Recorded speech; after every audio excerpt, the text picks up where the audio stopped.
Shalom. First and foremost, I want to give all of the praises and the glory to the Most High and His Son, Yahweh, Ba'ashem Yahushai, Ba'ashem Rakak Radash, and double honors to the apostles of the great millstone that have taught us this truth, and to include the other bishops on down, and Yahweh Ba'ashem Yahushai Brakatham. And it's your brother, once again, Laban. And what I want to do is I want to get into some interesting news from the DW.com. As this new station here, I haven't been on this in a while, and as you can see here, there's 6 major earthquakes that have touched down on certain places around the world, as you have it over here in Cali, Colombia. In 2026, a particular bad year for earthquakes. The number of extremely strong quakes so far this year is not in fact unusual. Over the long term around the world, there are on average about 15 earthquakes per year, registering above magnitude 7 on the Richter scale by mid-August this year. There had been 10. The devastation some of the quakes have wreaked has, however, been striking. So now we have Venezuela number 2, which was we can almost say 2 months ago now. They've experienced a 7.2 and a 7.5, as you can see over here. And I can't quite recall how many deaths were had, but I'm pretty sure that a decent amount of people have died. And as a matter of fact, it gives it all. It gives the figures over here. According to the official figures, more than 6,300 people were killed in the double earthquake. The effects on the impoverished country's infrastructure has also been dramatic. Shortly afterward, a satellite-based assessment by researchers at Oregon State University provisionally concluded that more than 58,000 buildings may have been damaged or destroyed. And then we have the Philippines as well. The strongest quake of the year with the magnitude of 7.8. The earthquake on June 8th of the southern coast of the Philippine islands of Mindanao was the strongest of 2026 so far. It occurred at a depth of about 57 kilometers, which is 35 miles. Jeez. And was felt across large parts of the island. So there you go. The Most High visited these areas, and people passed on. A lot of the infrastructure was destroyed, which does damage to the economy of these countries to a degree. Jobs are lost, and so 2026, as we're coming into the new year now, we got 5 months in, about 4 months of some change, and we're heading into the year 2027. So that went pretty quick, didn't it? Right now we're on the according to the Gregorian calendar, we're on the 8th month of the year. So we got about 4 months of some change. And so we'll be in next year. So if 2026 was a blast, then how much more 2027? So let's read this over here. This is Isaiah 29 and verse 6. Thou shalt be visited of the Lord of hosts with thunder, and with earthquakes and great noise, with storm and tempest, and the flames of devouring fire. So just as well as I've mentioned, the Lord touched down and paid a visit 6 countries with these earthquakes and these storms, as you can also call them as well. All right. And it's just a way of showing that, again, the Lord is about to make a second return, because we know, as we will keep going over and over again, of what Yahushua told his disciples. And it was mentioned that you're going to have earthquakes in diverse places. Now, of course, in places like Venezuela, South Central America, Colombia, it's to be expected to have earthquakes because of the, how, if I can use this word, because of the climate over there. Right? But there's some countries that, you wouldn't think would be dealt with earthquakes. And we've had a lot of that. All right, especially Japan.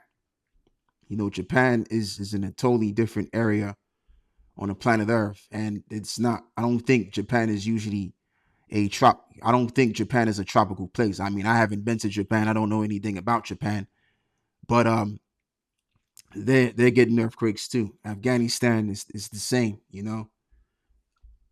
So it's like, yeah, you got earthquakes going towards diverse places and killing people, destroying infrastructures, and all of this death that it brings, when you have these storms. So what I want to do is I want to read something else. And what I want to talk about this as well, because I'm down here in the UK, if I'm correct, maybe it was on a Thursday or so. It could have been about a Friday, but it was hot again on a Friday. It was very hot. It was about what, 37. I think it was probably it was a Thursday. It wasn't a Friday. It was the Thursday. It was 37 Fahrenheit. And what they're saying now is that throughout this week it's going to be relatively cool. So that's good. But another sweltering time is coming by next month, which I don't really understand why it would be next month, because September is usually the time where, the temperatures drop here and there. But, I mean, it's to be expected because Esau's in a position of power, as well as it's written that as it is written, Satan is the prince of the air, right? But it's still the Lord, same way, because who rules over Satan, which is the son of God, the Most High does. So I want to read a little bit on this as well. Dangerously hostile. This is from The Guardian, as you can see. Heat wave leaves hospital wards unsafe, data reveals. Figures disclosed by 33. NHS Trust shows temperatures on wards during July rose above 28 Celsius limit set by NHS England. Hospitals in England have recorded temperatures of almost 42 Celsius this summer. God damn. Whoo-wee. She's Louise. With surgeries being canceled because operating theaters, cooling units stopped working in the intense heat. The Northern Care Alliance NHS Foundation Trust, which runs 4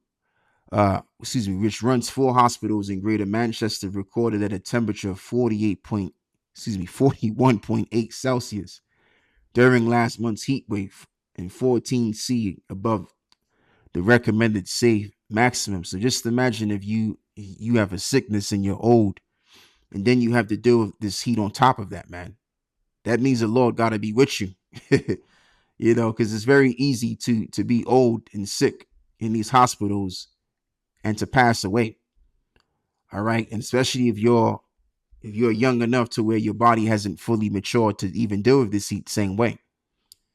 All right, so this situation is looking like it's getting out of hand, man, with this heat.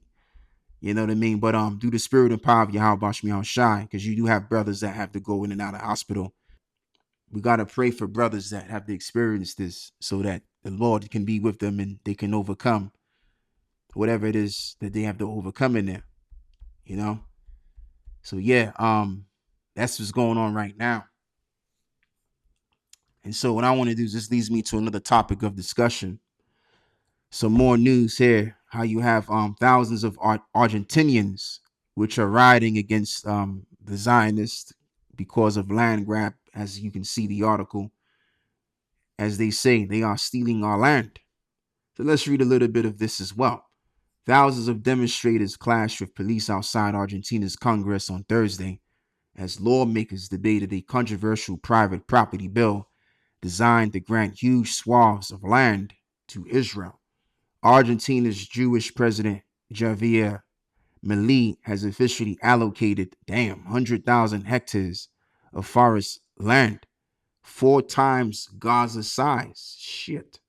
In an area where Zionists were reportedly caught setting fires months ago to Israel. So now let's play some of this video over here. Let's check into this and let's see what they talking about, man.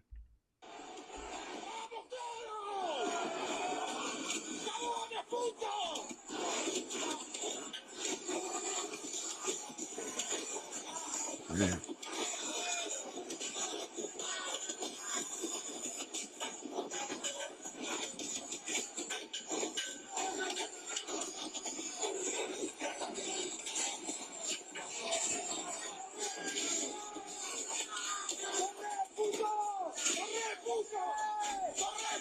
And you could tell the way they throwing those cans or whatever they throwing at these niggas, man. They throwing this stuff angrily. Like they're angry. You know, it isn't to do with defending themselves or protecting themselves. It's more out of animosity. They have animosity against these J's, man, because the world is beginning to hate more and more these JOOs. And it's starting to get on people's nerves, man. It's starting to tick people off. You know, so let's read this. Let's read some more of this. Why are Argentinians protesting? The immediate trigger is President Javier Milei's, if I'm pronouncing his name correctly, is inviolability of a private property bill, which aims to streamline eviction procedures, change lands use rules, and make it more difficult for the state to expropriate private property. A particular contentious chapter would have raised the cap on foreign land ownership from 15% to 25% of Argentina's territory in order to give the land to Israel amid Zionist global expansion plans. And I mean, hey, you know, you just can't put it past you that Esau would do something like this because he's done it before centuries ago. He's invaded people, especially the Northern Kingdom, and taken over their land. All right. You want to talk about these people over here? You know, they've been affected by the conquistadors, the what is it? What do they call it? The Spanish Inquisition. And then as we take it, from the 16, 17, 1800s, you had Gad that was being, I wouldn't say the 1600s, but more about around the 1700s, when you had those revolutionary wars. And most of those revolutionary wars were had with Gad and Reuben. All right. And we know that these Edomites, they were supposed to sign these treaties with these Gadites and Reubenites, and he broke what is about 100+ treaties, because really what they wanted the land and the resources, and that's what they got eventually.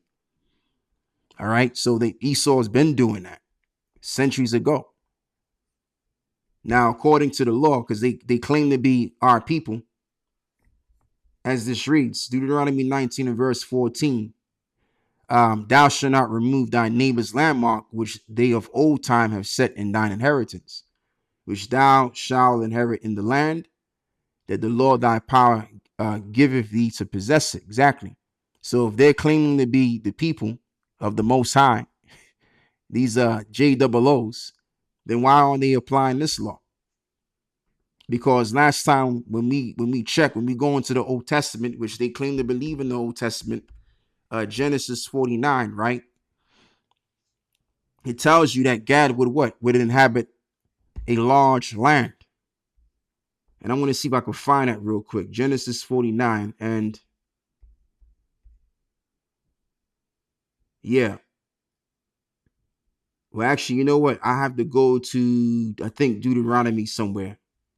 I have to go to Deuteronomy. I think it's because Deuteronomy 30, I think it's 31 or so. It mentions the tribes as well.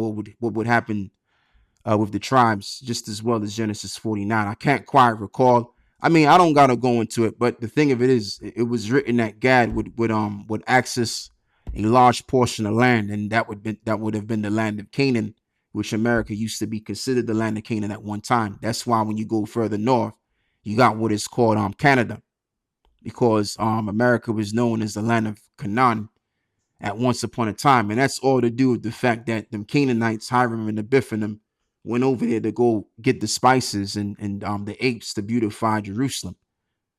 So they left their mark there. That's why you see those Olmec heads there. And people, they don't really know the history. So they assume, oh yeah, oh man.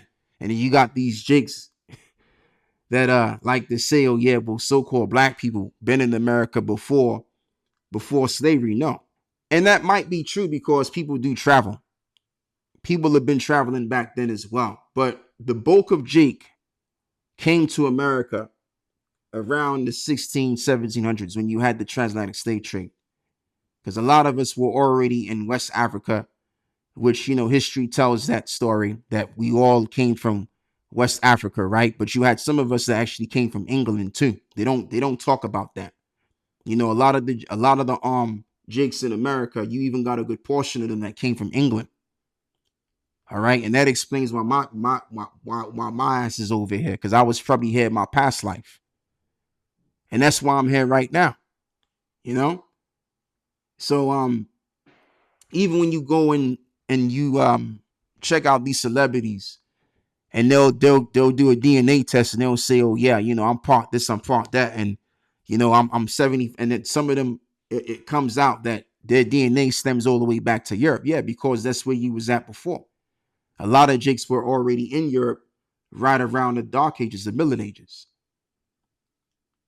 Okay, so that's the thing. So the bulk of Jake didn't come in America until the transatlantic slave trade occurred. But prior before then, it was just Gad and Reuben. And Gad and Reuben and them, they were dark skinned. Them Gadites, they were actually real dark skinned. So it looks like from an ignorant one's perspective that, oh man, black people already did. No. From an ignorant man's perspective of not knowing the truth of, or knowing the phenotype of the tribes, it would seem that, yeah, the original people of the land were so-called black people. Everybody was dark skinned, but can you associate the nations for who they are biblically? And if you can do that, now you can correctly connect the dots, rather than just, oh yeah, there was black people over here, there was Negroes over here. No, that's not the case. The Negroes didn't come in until the 1700s in bulk. And then they kept on bringing us in America right around the 1800s. And that's why you got a lot of Jakes in America today, because a lot of them was coming from, West Africa, and some of them were coming from England as well. All right. So that's all I got to say. We're going to move forward, and we're going to go and get, what is it? Isaiah 26. And, let's read this. My memory has been jogged. So, let me read this. This is Isaiah 26 and verse 10. Let favor be showed to the wicked, and yet will he not learn righteousness in the land of uprightness, and will he deal unjustly, and will not uphold the majesty of the Lord. Just like I mentioned in the book of Deuteronomy 19 and verse 14. Here it is, they're claiming to be our people, they're claiming to have our records in the Old Testament, but yet they can't apply them. You got these people over in Argentina that's angrily clashing against their government because of some sort of a legislation that was passed down so that these Z's can get the land. 100,000 hectares of forest land right here. So that's a lot of land right there, man. 4 times Gaza size. Jeez Louise. So it's to be expected that these Edomites are going to do what Edomites are supposed to do. It's to do injustice, bring evil. Okay. So let me read this again. Isaiah 26 and verse 10. Let favor be showed to the wicked, and yet will he not learn righteousness in the land of uprightness? And he's in the land of uprightness right now, and he's doing a terrible job trying to be righteous. Will he deal unjustly, and will not behold the majesty of the Lord? Of course, they don't behold the majesty of the Lord. They can't. Because the Lord didn't create them to be the righteous, to behold the majesty of the Lord. He created them to be the wicked. Even yet for the day of evil. This is Habakkuk chapter 2, and this answers why he can't learn uprightness in the land of uprightness. Habakkuk chapter 2 and verse 4. Behold, his soul which is lifted up is not upright in him, but the just shall live by his faith. Exactly. So there you go. So he's not upright. Oh, let me read one last scripture as well. That which is made crooked cannot be made straight.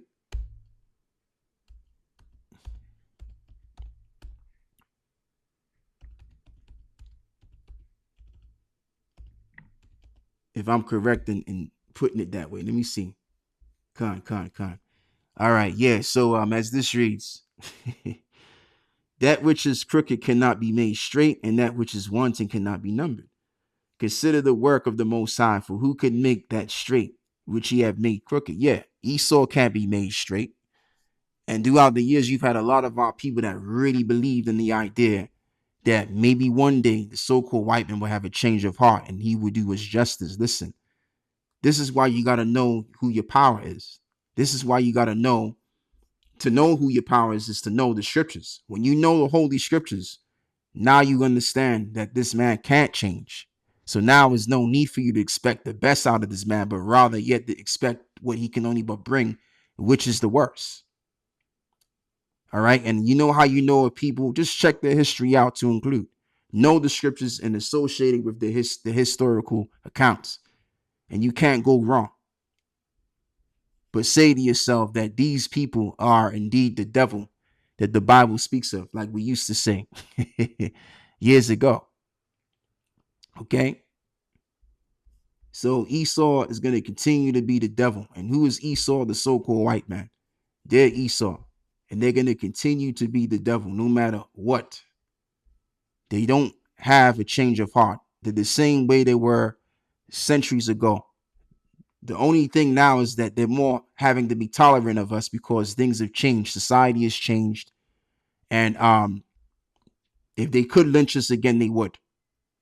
The same things that they did to us back in those days and times, they would love to do that again. All right. But they just come around you. They shake your hand. They smile in your face. But in all reality, they're the same old devils since the times of the 1500s, when you had the Spanish Inquisition, since the time when you had the the British, when they came over to the Americas and slaughtered them so-called North American Indians, which is the tribe of Gad and Reuben. They ain't no different. Okay. And you shouldn't expect it. But then again, if you're ignorant, then yeah, you're gonna expect them to have a change of heart because you want a better life around them. But the Most High ain't gonna change his heart around, because whatever the Lord does is forever.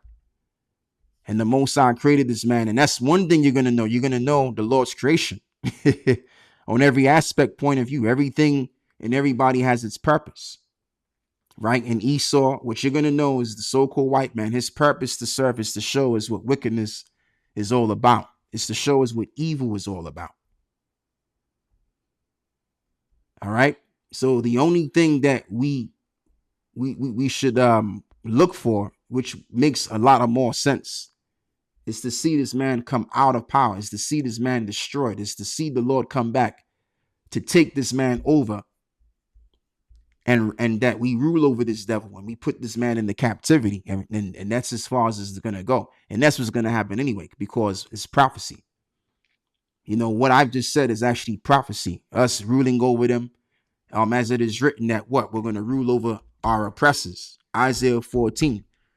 And who has been our oppressors? These devils have. Now, of course, you know, when you study the history of Israel, we've been in captivity under a lot of nations, but the current nation now, which is currently oppressing us for centuries, has been these Edomites.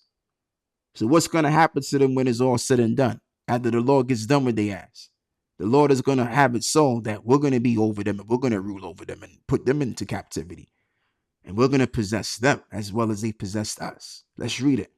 Isaiah 14:1. For the Lord Yahweh will have mercy on Jacob and will yet choose Israel and set them in their own land. And the strangers shall be joint with them. Right? And the strangers talking about other Israelites which were joined with them in the truth. And they shall cleave to the house of Jacob. right? And the people shall take them and bring them to their place. And the house of Israel shall possess them. You see, so we're going to possess our enemies, possess them in the land of the Lord. What is the land of the Lord?